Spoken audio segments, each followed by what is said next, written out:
নমস্কার, আমি মিলন স্যার পাল একাডেমি সেন্টারে তোমাদের সকলকে জানাই স্বাগত। আজকে ক্লাস 10 এর অঙ্ক বইয়ের যদি তোমরা কোষে দেখি 5.3 অথবা পেজ নাম্বার 97 বার করো, এটা হচ্ছে তোমাদের অ্যাকচুয়ালি অনুপাত ও সমানুপাতের একটি অধ্যায়। তো এই অধ্যায়ে তোমাদের 97 নাম্বার পেজে 9 দাগের 2 নাম্বার যে অঙ্কটি আছে, আজকের এই ক্লাসটিতে এই 2 নাম্বার অঙ্কটি নিয়ে আমরা আলোচনা করব এবং কিভাবে করতে হবে এই বিষয়ে আজকে এই ক্লাসটি। এর আগে তোমাদের এই 9 দাগের 1 নাম্বার অঙ্কের আমি যে ক্লাসটি দিয়েছি, যারা দেখেছো তারা যদি বুঝতে পারো, তাহলে আজকের এই 2 নাম্বার অঙ্কটি তাদের বুঝতে কোনো রকম সমস্যা হবে না। যাই হোক, আজকে আর সময় নষ্ট করবো না, আমরা সরাসরি চলে আসি 2 নাম্বার যে অঙ্কটি। দেখো কি বলেছে। বলেছে যে a plus B plus C plus D is to a plus B minus C minus D equal to a minus B plus C C minus D is to a minus B minus C plus D হলে প্রমাণ করি যে a is two B সমান সমান c is two D আনতে হবে। দেখো এই যে চারটে, এই চারটে থেকে আমাদের আনতে হবে এই চারটে। কিভাবে করবো খেয়াল করো। দেখো এখানে আমাদের ইস্ট হিসাবে আছে, মিডলে ইকুয়াল টু আছে, তো ইস্ট টুটাকে আমরা কি করব, বাই করে দিব। তাহলে আমরা করতে পারি a plus B plus C plus D, by দাও, বাই দিয়ে a plus B minus C minus D equal to, এটা তাই করো, a minus B plus C minus D by a minus B minus C plus D. Plus মাইনাসের দিকে একটু নজর দিতে হবে, কারণ এই অঙ্কটা যদি প্লাস মাইনাস কোথাও ভুল হয়ে যায় তাহলে কিন্তু মিলবে না। ওকে, দেখো পরের লাইনে আমরা কি করব, এর আগের 1 নাম্বার অঙ্কটির কথা আমি যে বললাম, ক্লাসটির কথা যদি দেখে রাখো তাহলে আজকে এটা বুঝে যাবে। কেন? কারণ যোগ ভাগ প্রক্রিয়া আমাদের করতে হবে। যোগ ভাগ প্রক্রিয়ার অর্থ হচ্ছে, এটা হচ্ছে লব, এটা হচ্ছে হর। একটা ভগ্নাংশের উপরটাকে লব বলে এবং নিচেরটাকে বলা হয় হর। তাহলে লবের সাথে হরের যোগ, আবার লবের সাথে হরের যোগ, এটা হচ্ছে যোগ ভাগ প্রক্রিয়া। তাহলে লব আমাদের আছে a plus B plus C plus D, এটা হচ্ছে লব। তার সাথে আমাদের যোগ করতে হবে হর, a plus B minus C minus D. হয়ে গেল লবের সাথে হর যোগ, বাই দিয়ে লবের সাথে হর বিয়োগ।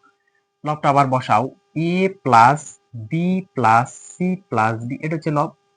লবের সাথে আমাদের হর বিয়োগ করতে হবে, a plus B minus C minus d. Clear? এতটুকু হয়ে গেল এই পার্টের ক্ষেত্রে। এবার এই পার্টের ক্ষেত্রে সেম ভাবে করব আমরা। লব, লব মানে আগে a minus B plus C minus D হয়ে গেল লব। লবের সাথে আমরা হর যোগ করব, হর বলতে বসাও a minus B minus C plus d হয়ে গেল। বাই দিয়ে আবার লবের সাথে হর বিয়োগ, লব মানে বসাও a minus B plus C minus d minus হর a minus B minus C plus d. বোঝা গেল? তো এখানে একটু মেনশন করে দিতে হবে যে যোগ ভাগ প্রক্রিয়া করে পাই, যোগ ভাগ প্রক্রিয়া। ওকে, তোমরা একটু লিখে দিবে যে যোগ ভাগ প্রক্রিয়া করে পাই। এইবার আমরা একটু ব্র্যাকেট উঠিয়ে দিই। কি আছে প্রথমে, a plus B plus C plus D plus দিয়ে, যদি প্লাস দিয়ে গুণ করতে হয় তাহলে যা আছে তাই থাকবে, ব্র্যাকেটের মধ্যে কোনো চিহ্ন পরিবর্তন হয় না প্লাস থাকলে।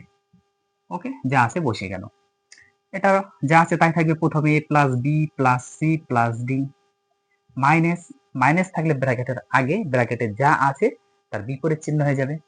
মাইনাস a প্লাস থাকলে মাইনাস বি, মাইনাস আছে প্লাস সি হবে, মাইনাস আছে প্লাস ডি হবে ইকুয়াল টু, এদিকে আমরা ব্র্যাকেটটা উঠিয়ে দিই, a minus B plus C minus d, এতটুকু তো থাকবেই। প্লাস আছে, কোনো চিহ্ন পরিবর্তন হবে না, যা আছে তাই বসবে। বাই, এটা যা আছে তাই বসবে প্রথমে নিচে। এবার এই মাইনাস দিয়ে গুণ করলে এই ব্র্যাকেটে সব বিপরীত চিহ্ন হয়ে যাবে, সব বিপরীত চিহ্ন হয়ে যাবে। এইবার একটু কাটাকুটি করো, দেখো যেটা কাটাকুটি যায় কেটে দিতে হবে। মাইনাসের ডি প্লাসের ডি কেটে গেল, মাইনাসের সি প্লাসের সি কেটে গেল, আর উপরে কাটছে না। এখানে মাইনাসের বি প্লাসের বি কেটে গেল, এটা মাইনাসের এ প্লাসের এ কেটে গেল। এটার ক্ষেত্রে মাইনাসের বি মাইনাসের বি, আচ্ছা এটা কাটছে না, সরি এটা কাটছে না, তাই তো? না এটা কাটছে না, এটা মাইনাস বি আছে, মাইনাস বি থাকবে, এখানে মাইনাস বি আছে থাকবে। তাহলে কি কাটছে আগে আমাদের দেখতে হবে। মাইনাস ডি প্লাস ডি কেটে গেল, মাইনাসের সি প্লাসের সি কেটে গেল, ওকে আর কাটছে না। এবার এখান থেকে দেখো আমাদের মাইনাসের বি প্লাসের বি কেটে গেল, আর কি মাইনাসের এ প্লাসের এ কেটে গেল, আর কাটছে না, কারণ দুটো মাইনাসের ডি আছে, কাটবে না, ওকে। এবার পরের লাইনে দেখো কি এসে দাঁড়াচ্ছে। উপরে যদি আমরা করি এ একটা একটা দুটো, তাহলে যোগ করলে হচ্ছে দুটা এ, বি একটা একটা যোগ করলে দুটো বি, বাই দিয়ে নিচে সি আছে একটা এই একটা, তাহলে যোগ করলে দুটো সি, ডি আছে এই একটা একটা প্লাসের, তাহলে এখানে প্লাস দুটো ডি হয়ে গেল, ওকে। ইকুয়াল টু এই পদ এবার যোগ করো এ একটা এই একটা প্লাসের, তাহলে যোগ করলে প্লাসের দুটো এ, এবার বি আছে মাইনাসের একটা আর একটা মাইনাসের, তাহলে হচ্ছে মাইনাস দুটো বি যোগ করলে, এবার এখানে সি এই একটা একটা প্লাসের মানে যোগ করলে দুটো সি, আর ডি আছে মাইনাসের একটা আর একটা মাইনাস, তাহলে মাইনাসের দুটো ডি আছে। এখন পরের লাইনে দেখো কি হচ্ছে। পরের লাইনে আমরা যদি দুই কমন নেই উপর থেকে, তাহলে এ প্লাস বি, এটারও যদি দুই কমন নেই তাহলে সি প্লাস ডি থাকবে, ওকে। দেখো উপর থেকে যদি আমরা দুই কমন নিই তাহলে এ প্লাস বি আছে, নিচে থেকে যদি দুই কমন নিই সি প্লাস ডি আছে। সেম ভাবে এটারও উপর থেকে দুই কমন নাও, তাহলে এ মাইনাস বি থাকবে, নিচে থেকে দুই কমন নাও সি মাইনাস ডি থাকবে, তাহলে দুই দুই দুই দুই কেটে গেল, ক্লিয়ার। তাহলে আমাদের পড়ে আছে এখন আমাদের কোন পদটা, A plus B by C plus D equal to উপরে আছে A minus B by C minus D হিসাবে আছে। এখন দেখো কি করতে হবে, এখন করতে হবে পরের লাইনে, ওকে। পরের লাইনে একটু বা দিয়ে করবা, এই এ প্লাস বি এর নিচে আমরা এ প্লাস বি এর নিচে আমরা এ মাইনাস বিটাকে নিয়ে আসবো, বোঝা গেল? কোনাকুনি গুণ করলে দেখো এটাই থাকবে, ইকুয়াল টু সি প্লাস ডিটাকে উপরে নেব আর নিচে সি মাইনাস ডিটা থাকবে। এইবার দেখো কোনাকুনি গুণ করো, এ প্লাস বির সাথে সি মাইনাস ডি আছে, এ প্লাস বির সাথে সি মাইনাস ডি আছে, আবার সি প্লাস ডি এর সাথে এ মাইনাস বি আছে, দেখো সি প্লাস ডি এর সাথে এ মাইনাস বি আছে, ওকে। এখন এখান থেকে কি করতে হবে তোমাদের, সেম আবার যোগ ভাগ প্রক্রিয়া করতে হবে। প্রথমে একবার করলাম, আর একবার করো।